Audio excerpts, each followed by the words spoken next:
ఏది చెయ్యాలన్నా, ఏ మూల ఎంత గొప్పగా బాగుండాలన్నా, ఆంధ్ర చేపల పులుసు అనాలన్నా దాని వెనక మత్స్యకారుడి కష్టం ఉంటుంది. అలాంటి మత్స్యకారులు ఏం కోరుకుంటారు? అలాంటి మత్స్యకారులు ఏం కోరుకుంటారు? అరే, నా పడవను ఆపుకోవడానికి ఒక జట్టి పెట్టండి. అలాంటిది మేము 20,000 మంది మత్స్యకారులు ఉన్న ఉప్పాడ తీర ప్రాంతంలో మాకు ఒక 2,500 పడవలు ఆఫ్ చేసుకుని ఒక జట్టి నిర్మించండి. చుట్టుపక్కల ఉన్న మత్స్యకారులు కూడా పనిచేస్తుంది. 422 కోట్లు అంటే సాక్షి పేపర్కి 330 కోట్లు ఇచ్చేసాడు ఈ 5 సంవత్సరాల్లో.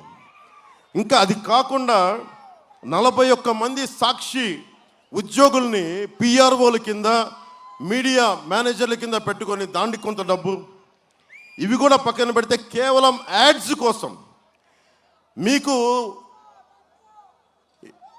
హార్బర్ నిర్మిస్తామని చెప్పి ఆ యాడ్, సాక్షి పేపర్, ఇలాంటి యాడ్లు వాటి ఖర్చే 600 కోట్ల రూపాయలు.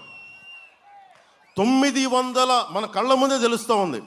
930 కోట్లు ఒక సాక్షి పేపర్కి వెళ్ళిపోయింది. ఎంతమంది ముఖ్యమంత్రులు రాలేదు? వాళ్ళందరికీ పేపర్లు ఉన్నాయా? ఎంతమంది ముఖ్యమంత్రులు రాలేదు? వాళ్ళందరికీ కూర్చోబెట్టి ఇలా ఎవరైనా చేశారా? ఒక దళిత నాయకుడైన ముఖ్యమంత్రి జై భీమ్ జై భీమ్ జై భీమ్ అని అనుకునే ఒక దళిత కులాలకి చెందిన మనకి దామోదరం సంజీవి గారికి పేపర్ లేవే.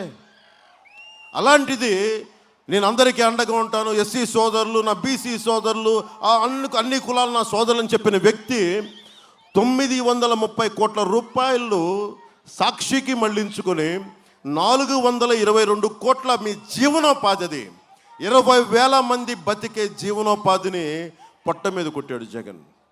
మీరు ఆలోచించాలి ఈ మాట.